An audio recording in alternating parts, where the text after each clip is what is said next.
We'll get a message.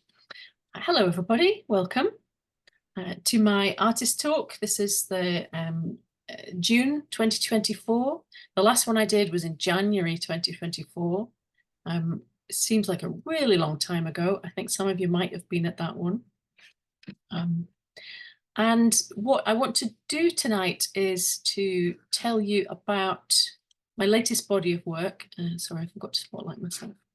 About my latest body of work, which I have called Ghosts. And I'm sure if you've seen them, you will understand why, but it's something which I've been working on for a long time, and I feel like there's quite a lot to say about it. So I thought this would be a good opportunity to share that with you. I'm going to share my screen. Okay. So here's one of my ghostly drawings in the studio, and I actually took this photograph when the curtains were kind of shut because it had a beautiful dark kind of atmosphere to it, and I really liked the way that it was sitting next to the images on my studio wall as well, so that gives you a little bit of an insight into what's to come in terms of the inspiration for this work. So welcome. This is where I am talking to you from. In my studio, I'm based just outside Edinburgh in South Queensferry, beside the Firth of Forth, and I've got a small garden studio, which is very densely packed, shall we say, and a really good working environment. So this is where I'm sitting, talking to you just now, and then this is the view from where I'm sitting. So this is the other side, the kind of working end of my studio, the bit where all the charcoal dust is currently lying. And there are some ghosts that are in progress. It looks like they're nearly finished. So what I wanted to do this talk because I've got an exhibition on currently with a group of friends at a place called Edinburgh Palette, which is on the east side of Edinburgh. It's a big 8-story complex of artist studios and small businesses, and it's where I used to have my studio. I moved in 2008 when the organisation first started, and I moved out in 2017. So I was there for nearly 10 years, and it was my original creative home in terms of the kind of artwork that I do now. So this is where I discovered that trees in charcoal was really what I wanted to focus on for my artwork. I knew I wanted to draw. I knew that trees were a subject which was really, really fascinating to me. But this is the place that I discovered this particular way of working. The exhibition is on until tomorrow. It closes 8 p.m. tomorrow night.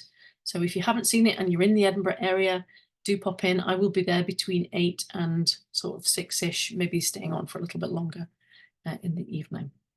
So it's great if you're near Edinburgh and you've got time to come along to the exhibition. If you have not, well, I really want to be able to share the work with you as well. So I thought I'll do a talk about this particular body of work and give you an opportunity to ask some questions too, if you would like to. And thanks very much to my friend Matt for the photograph here, which was a genius, actually, just catching that moment where somebody's getting really close to the artwork, which is exactly what I do when I'm seeing artwork that I really enjoy.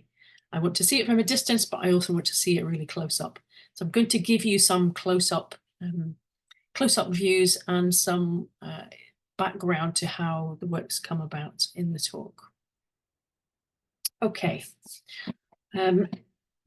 So the origins of this series, which I have called Ghosts, just a little bit of background. I tend to work in series. I will do a group of work which has a coherent theme or material or particular approach or an idea that sort of holds it all together. And for this one, they have a ghostly quality, which was actually pointed out to me by somebody else in the beginning. And that name has kind of stuck for them. So this is the tree that started it all. It's a very unusual, slightly alarming looking tree. I found it a place called Philipstown, so it's a small village just west of where I am, towards between South Queensferry and Linlithgow, if you know that area. So it's a very small village, and I was passing through and noticed this tree. And the first thing that I noticed about it was that it had a fence running through the middle of it, which certainly made me stop. And then the other thing that struck me about it was this single limb that was hanging on, and the kind of broken, contorted top area. I'm going to just point that out. Just hopefully you can see that there. This kind of top area where obviously the tree had lost its head. It had snapped, broken off at some point, and it left this really, really striking torso-like shape, which you may, having seen my work, you may be able to kind of make that out there. It was one of those moments where a tree became something else as I was looking at it. It had another layer of meaning. It had another sort of mysterious quality to it, which I just wasn't expecting. And that was the tree that really prompted this idea of a kind of ghostly work. And the other thing that's particularly special about it to me now, poignant, shall I say, is that not very long after I took these photographs, the tree was taken down. Now, I assume, judging from the look of it, it was deemed not to be safe. It was quite close to the road, and it was cut just about the level of the hedge, of the fence. So there's just a stump remaining now. So when I went past the next time and saw that, it really made me realize how important it is to record trees like this before they disappear, if they can't be preserved, and I had no control over that, to find a way to record it. So this is a view of my old studio, and the original ghostly work based on the Phillipston beach is on the drawing board there. Now you can see that that's quite a large drawing board. That's a full sheet of ply, so it's about 2.5 meters high. And this was the largest drawing that I had done at that point in charcoal. I was really just discovering what I could do with it as a material, and how I could work with it in this particular way where I'm applying charcoal and then removing it, applying it, removing it, which I'll say a bit more about later. And it was, there are some times that I have noticed, not with every work, but there are some works that just really demand to be made. And that was one that really demanded to be made. I didn't really feel like I had a lot of choice in the matter. It just happened. And it was a little bit of magic, I think, when that did happen. So there was the final work, 2012, so 12 years ago, which sounds like quite a long time. I've been doing this work for about 15 years. So it's definitely an early work, but one which I would regard as being quite pivotal in terms of the way that I was using charcoal, but also the way that I treated the subject. And here it is on the wall of the collector who bought it. She has a large stairwell space, so it works really well. It is big, and it always attracted a lot of attention, but often people were a little ambiguous about it, maybe slightly unnerved by it, perhaps. It certainly had a big impact when I first showed it, and it's definitely one that I'm really proud of. So it stuck with me. I continued fairly sporadically to return to this idea of these kind of ghostly forms emerging from the darkness. So the following year, I made the piece on the left, and then a few years later, the piece on the right. You can probably see, I put those in to show you that there's a shift in terms of my ability to control the charcoal. I think there's the later one has a little more subtlety, but the earlier one has a kind of raw power to it, which I really enjoy looking at, even though I'm looking at it from 10 or 11 years in the future. But I didn't make very many of these, but I always felt like this is something I wanted to go back to. But I worked on other series and other projects and exhibitions, and it got a little bit left behind.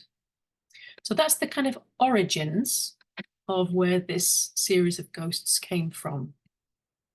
And next, I wanted to show you some of the influences and a little bit about the kind of process, the incubation of those creative ideas. It will probably not be any surprise to you that sculpture is something which I find a huge source of inspiration. This is a drawing which I made in the British Museum. I was lucky enough to be there a few weeks ago. It's of some Greek sculptures, the Nereid monuments. They are so finely sculpted in stone. The fabric, the fabric draped over the figures, it looks as if it's just about to flow into its next movement. They are incredible sculptures and ones which I've always admired since I first went to the British Museum, and ones which I would always try and draw or photograph when I went. But it's a figure, obviously, but they are figures which have lost their heads, they've lost their hands, they've lost some of those identifying elements which make them seem very human. So they become a little less human and a little more open to interpretation in terms of what they are. This quote comes from a book that I bought a really long time ago. Henry Moir, a sculptor who many of you would know, also a fantastic draftsman. And he very much admired the Greek sculptures in the British Museum. And he really summed it up, and I've kept that phrase with me on my studio wall ever since I found it. It's motionless, yet it oozes energy. It's this idea of something which appears to be still, but contains movement. And that's always an element which I'm trying to make sure is in my drawing. I'm thinking about the way that the tree has moved as I'm making the drawings and try to capture that sense of potential movement in the drawings themselves. Another sculptor who I greatly admire and have spent a lot of time looking at sculpture is Auguste Rodin. This is a photograph from the Musée Rodin in Paris, where I had just the most fabulous day soaking up everything I could possibly see. This particular sculpture is what I would say is my favorite in the whole museum. Why is it my favorite? Well, I suppose it has that same, I mean, he was very influenced by the classical sculptures of the past, clearly, and he deliberately created sculptures which appear to be disfigured in the same ways that the Greek ones were that I showed you. So we're missing arms, chunks apparently being broken. So they are partial figures and they're exaggerations. And this one is so contorted, it's certainly not anatomically correct, but it has this immense sense of movement, even though it's made of stone. So that's something which is very much a theme in the work that I do, but particularly with these ghostly drawings. And moving away from sculpture towards the figure, this is a quote from a nature writer called Richard Mabey, who wrote a book, Beachcombings. I'm trying to remember when Beachcombings was out. Early 2000s, I think. It's been around for quite a while. Really quite a pivotal book in terms of my understanding about our cultural relationships to trees and the history of how we have evolved, used, managed trees and treed landscapes. But this is something that really got me thinking about the parallels between the human body and the body of a tree. Now, I'm not saying that trees are like humans. They are not. They're very different. We are very different species. But there are some parallels in terms of the way that we create our bodies, if you like. And his quote that says, "Flexed biceps are just short duration tension wood. Tension wood is a particular kind of wood that the tree generates to pull against gravity." Let's just say that very basically, to kind of hold a limb in place in opposition to gravity. And that's what our muscles do. So it really got me thinking about the links between structures of the tree and the structures of the human body.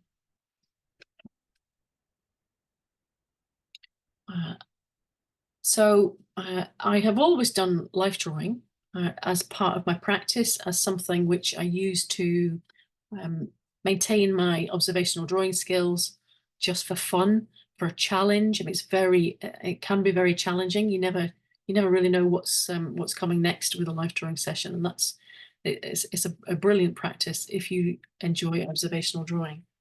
But for this recent body of work, I wanted to do something which was a more intentional approach to incorporating the human figure into the work. So along with my friend Steve Smart, who took the previous photograph, we worked with performer Susie Cunningham to gather footage, both photography and video, footage of her moving in a very slow, deliberate, controlled way, to try and kind of look at the shapes that the human body can make and observe how similar or different they may be to what is observable in the trees, and particularly beech trees, I should say, which have a very they've got a very sort of flowing, sensual nature, and the way that they grow. The bark is smooth. They often have quite human appearances to them. So this was a fantastic resource for me to draw from and to work from. So that's a drawing of one of Susie's poses.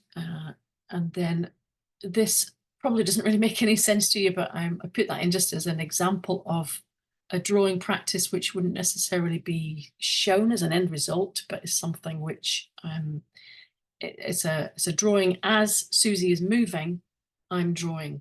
She was moving slowly, but not slow enough for me to draw a whole Susie. So there are bits of elbows, knees, bodies, backs, bums, whatever, in that drawing. The drawing is about movement. So it's not about trying to make a picture of Susie. It's about trying to capture the sense of movement. And I've got a bit of a close-up there, which shows you, I did it in compressed charcoal, so it has quite a defined line. Compressed charcoal isn't as soft as the regular willow charcoal that I use. So movement is really what I was trying to grasp there. And all of that feeds into what comes into the studio practice and the development of it. So I don't necessarily know why I'm doing this when I'm doing it. It's just, I suppose, a question of just following an urge, really, of kind of thinking, well, this feels like the right thing to do to get me slightly closer to what I'm after. I go to galleries and museums whenever I can.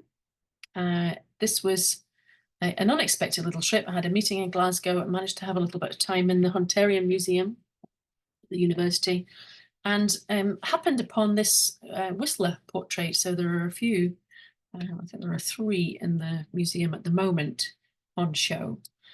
And this was something that I kind of put this in because I thought sometimes there are obvious links with the sculpture. Like you could probably see the parallels between the sculpture and the drawings that I make, but this perhaps less so. And I just wanted to pick out what drew my attention. And this is the kind of thing that goes in the sketchbook, goes in the memory, and feeds into the work later. So there were 2 things about this. There was this, actually 3. There's the very tall format. So the fact that it's the full figure, the dark background, and the very light figure, which means it gives the impression of it emerging from the darkness. And then if you look close up, this incredibly loose, free brushwork to suggest the fabric, so that it makes sense when you see it from a distance. It's absolutely the back of this person's dress, but when you look at it up close, it just becomes marks. And I was fascinated by the way that you'd done that. So that was something that I thought, what can I do in terms of my next set of drawings, and incorporating this idea of something which is resolved from a distance, but when you get quite close to it, it dissolves into something much more abstract.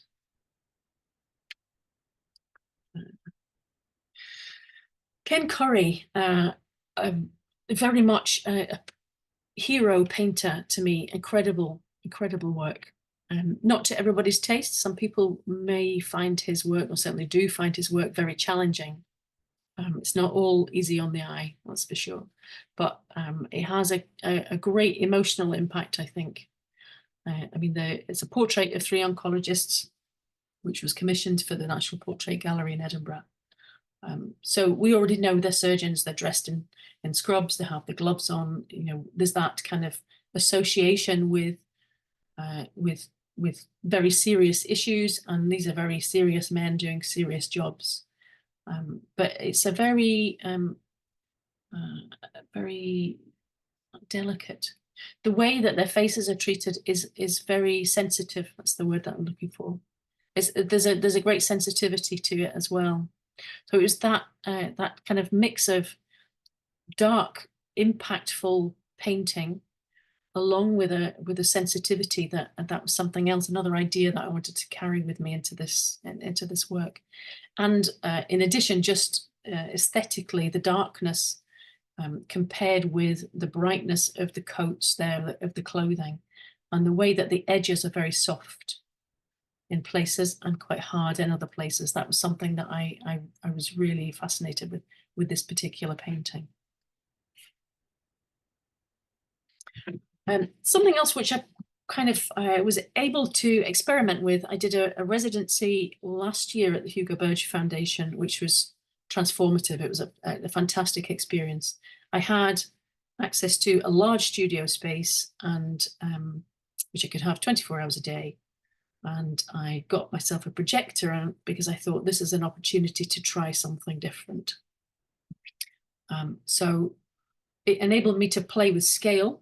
I could project some of the photographs that I've gathered on a really large scale and really just kind of contemplate how you relate to an image in terms of the scale. You know, if it's very small, if it's the size of an A4 piece of paper, you relate to it very differently to how you relate to it if it's something which is bodily the same size as you or even much bigger. And the other thing that I'm doing here on the right is using a piece of fabric. It's actually horticultural fleece. It's the stuff that you put over your plants to stop the frost killing the plants. And I don't really know why I took it, but I took it and then discovered that what it did is it effectively blurred the image and disrupted the image. So I spent quite a while filming myself kind of moving the fabric with the projected image on it and finding a way to sort of disrupt what is a fairly conventional photographic image. The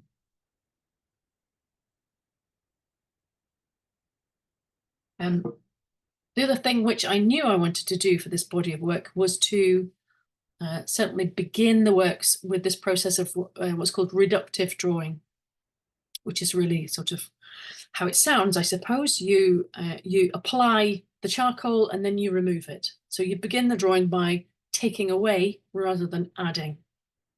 And that's something which I've done since, go back to this one. It's something which I've done since really early on. So that drawing is in quite sort of late stages, but began completely dark. That would have been charcoal all over.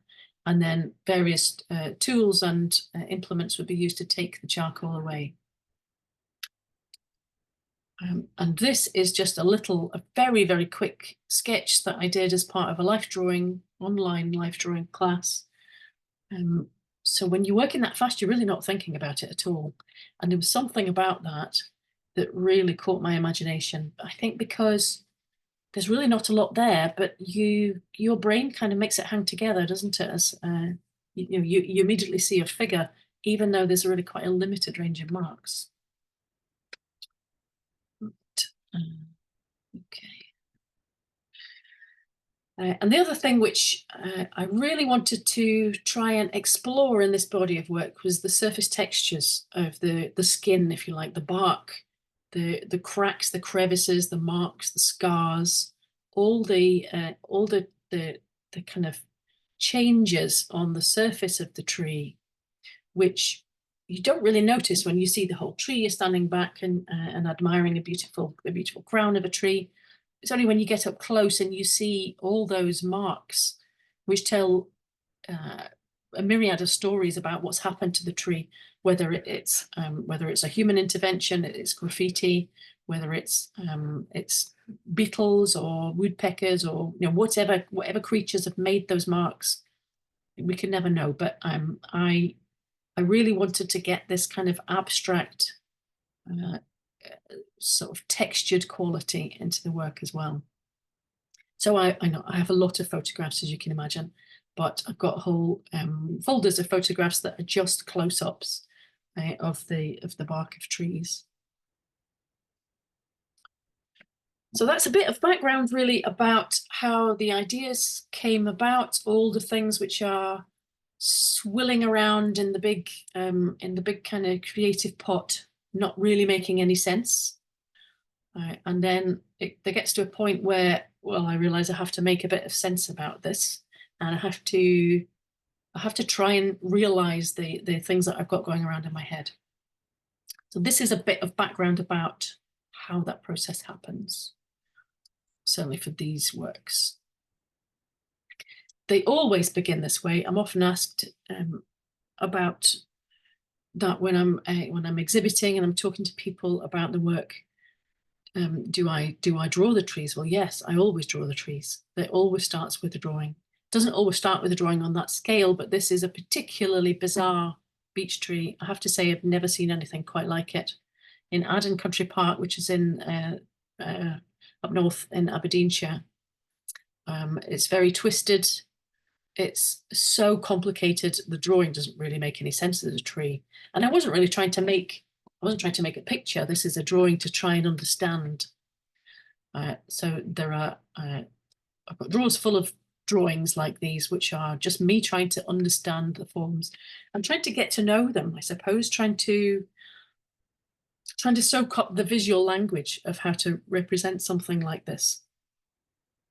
It's also a lot of fun, and the birds were singing, and because I would always do it in the spring when the leaves aren't quite out and the nettles and brambles aren't in my way. So it's a wonderful thing to do, to really get me to get to know these trees. But then there's the studio practice as well. There's the indoor thing. So you might recognize the horticultural fleece has made its way back to my studio, and is currently draped over a piece of bark, a large piece of bark, which I have, which somebody gave me, which is dried into a kind of torso form. And it just occurred to me, it's a bit like a tailor's dummy. So I draped it over, put some pins in it, and thought, oh, okay, sort of like a dress. So there are links there with the Whistler painting. There are links there with the flowing stone of the Greek sculptures. So these are the ideas that are kind of brewing away. And on the right-hand side, I just began to do some small charcoal studies, starting with a rectangle of charcoal powder applied quite gently, and then lifting it off, adding in some drawing, lifting it off, adding in some drawing. Not really knowing where it was going, not particularly having any source material, but just to play around with lights and darks. And alongside that, I started these maybe sort of November last year, built up very slowly, and then in January, sort of later in January, really got going with these.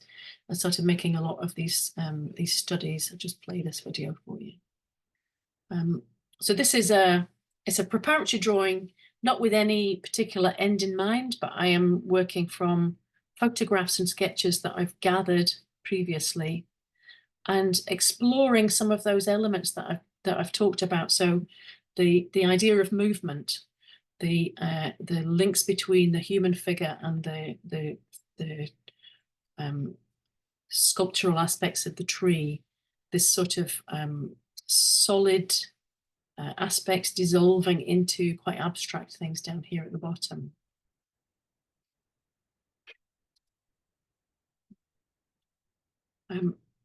So there's that aspect of preparatory drawings that happens.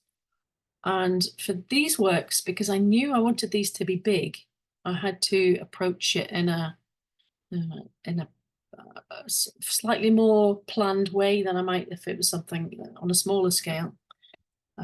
I sort of went through my archive with hundreds of photographs, and used two tools. Let's see, yeah, that one. Procreate on the iPad, and Snapseed, which is a photo editing one. I don't have Adobe Cloud. I don't subscribe to that. It's just, it costs too much for really what I need. But these two apps really do everything that I need. And what they enable me to do is, once I've got a really clear idea, once I've done these drawings, I've made these studies, I've got a clear idea about the direction that I'm going in, it enables me to play with composition and tonal variations. And the other thing that I've started doing is this here on the right. It's basically like taking your glasses off. It's blurring it deliberately and seeing what happens. Now, some of you may know, I wear contact lenses, and without my contact lenses, I really can't see very much at all. Life is very blurred without them. And it's an idea that I'd quite like to explore in a bit more depth, but this is as far as it's gone so far, is that I will use that to inform the start of the drawing and to keep it very, very blurred and diffuse. And these are just studies to enable me to think about how dark do I want that dark to be? How much dark do I want to balance with the light? Because you've got a lot of choices, particularly with the charcoal. And this is the finished piece, leaning into shadows. So you can see that the earlier compositional studies, they've all got elements of that, but the drawing always ends up being something else. It always ends up doing something different. There are areas that I really discover as I'm drawing that are fascinating, and I just want to expand and extend and do different things. And this is it on the wall. This one is currently on show at the Kilmarnock Gallery up near Bewley in Venetia. And I have to say, I'm absolutely delighted how they look on those coloured walls. The walls look very dramatic. I made a lot of these studies because when I sat down with my sketchbook and kind of ploughed through all the ideas, I had about 22 I wanted to make, and I know I'm probably not going to have time to do all of those, or even space to do all of those. So I'll make some smaller studies first. These are A4 studies in charcoal, a little bit of Conte crayon too. And I really liked how these turned out. They're a little bit neater than I imagined that they would be to begin with. But I just got into a bit of a rhythm of making these studies, and it helped me decide which ones to focus on. So this is an example of how I would use those studies. So you can see there's the finished piece on the drawing board, almost finished perhaps. Here's the study next to it, so you get an idea about the scale. And then I could use the study with a grid in some instances. I didn't do that for all of them, but there was some where I was really happy with the composition on the study that I gridded it up to enable me to scale it to the size of the panels. And you can see some of the materials as well here, some of the charcoal and brushes and things, which I'll show you in a bit more detail shortly. And another example, you can see that it's clearly it's the same idea, it's the same image, but it's evolved in several what I think of as more interesting ways in the final piece. This one I called Apparition. Again, this one's on show at the Kilmarnock Gallery. But I still like the studies. They have their own interest, but it's this idea of scale. If you remember, I was showing you the image of the projector. So you relate differently to a small, intense little study to the way that you relate to something which is much bigger, which you can kind of experience as if you were meeting another person. Okay, a wee bit about my tools and materials. You will see that these are all charcoal works. So I made a very conscious decision to focus just on charcoal for these. It's definitely the material that I am most fascinated by. I think it's the most malleable, surprising, annoying, magical stuff that you can work with. It's just burnt sticks at the end of the day, and yet it can do the most amazing things. But as well as the burnt sticks, I also use feathers, I use brushes, I use all sorts of other tools to apply and remove the charcoal. So here's a few. I use charcoal powder. This is currently the brand that I'm using, the Creative Colour one, which is lovely. Very, very finely ground. I tried grinding it myself, but got quite variable results, and I saw elbow. So I discovered that you can just buy it. And it's actually much more, it's much better quality than the one that I was creating.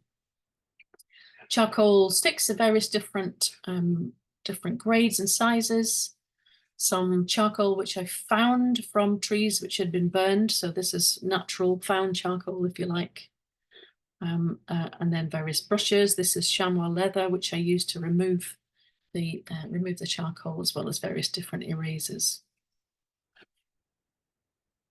And I also make tools out of natural materials. I use feathers, and this is a drawing stick made with hogweed. So hogweed, if you know it, it's hollow, so it's got a natural little hole in the end. Perfect fit for some charcoal.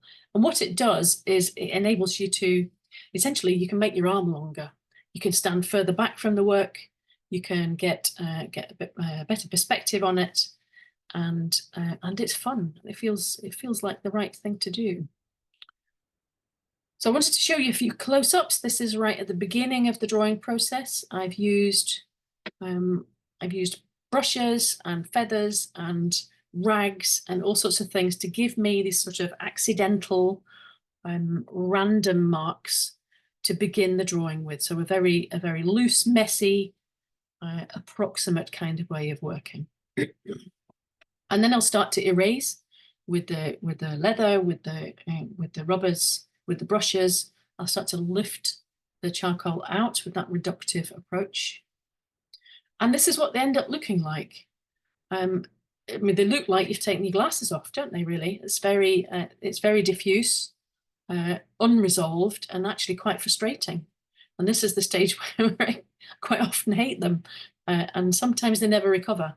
But I know now, to push through this stage. This is the stage where there's all the potential and all the work to do to resolve them. And the other tool that I use is my fingers, my hands.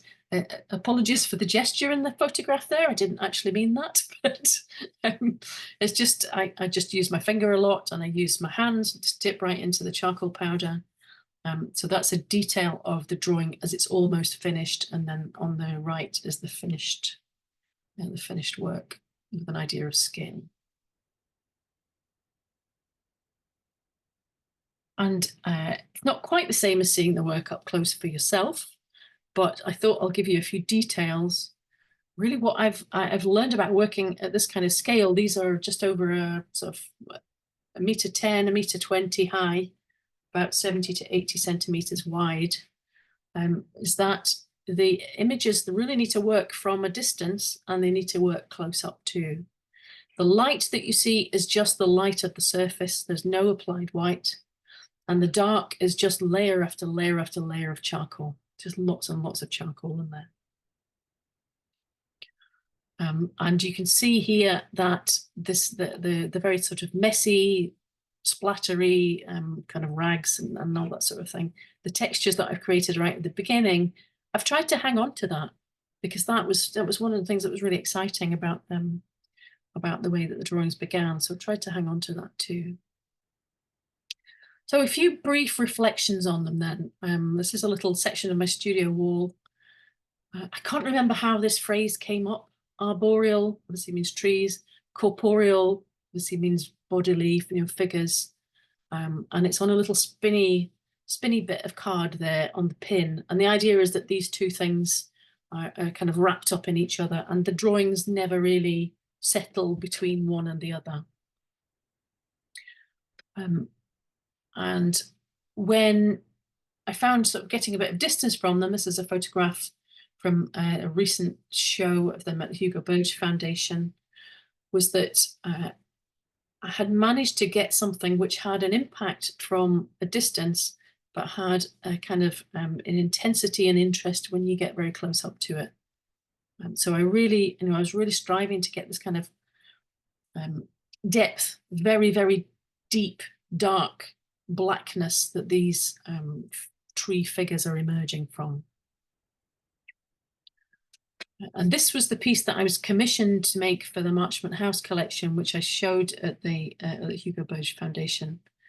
And it's one that I just wanted to spend a little bit of time talking to you about. Now, I don't think about this when I'm making them. I don't think about what it's about. I think about the kind of qualities that I've talked to you about. I think about the aesthetics of it. I think about the composition. I'm just thinking, where do I make the next mark? Or how do I fix this? Or is the balance wrong? That's the kind of things that I'm thinking. It's only afterwards, when you get some distance from it, that you then realize, like, oh, okay, this could be about this in terms of your emotional life. It could be about relationships between humans and the natural world. It could be about relationships between people. There's all sorts of interpretations, and I do really like to keep that open. I don't like to tell people what they should see in these. People see very different things. I had quite a clear vision for what these would look like long before I started making them, but I didn't necessarily know why I wanted to make them. That's really only something which comes clear perhaps years afterwards, actually. So back to that first image that I showed you, and the way that I photographed it with quite dim light really helped me. It helped me sort of settle on this. Yes, this is what I wanted to do with this body of work. I wanted to create something which pulls you in, which puzzles you enough to make you want to get close, which makes you ask questions and doesn't necessarily give you any easy answers, but you can interpret however you like. Certainly having that intensity of shift between light and dark does have an emotional impact as well. They are quite powerful when they're on the wall, which is not necessarily something that I saw when I was making them either. But then I really wanted to capture this idea of them being solid but ephemeral too. They as if the movement had just paused very briefly to what you were seeing it, but then it might change again all over again. So what I might see in them and what you might see in them are quite different, and I'd certainly be interested to know what you see in them. So I think I've talked quite enough. That's some of the studies from there, and this is an invitation to add any questions if you've got anything that you would like to ask me. I'm going to stop sharing now, and thank you very much for listening to the talk. I'm going to stop sharing and I will pause recording.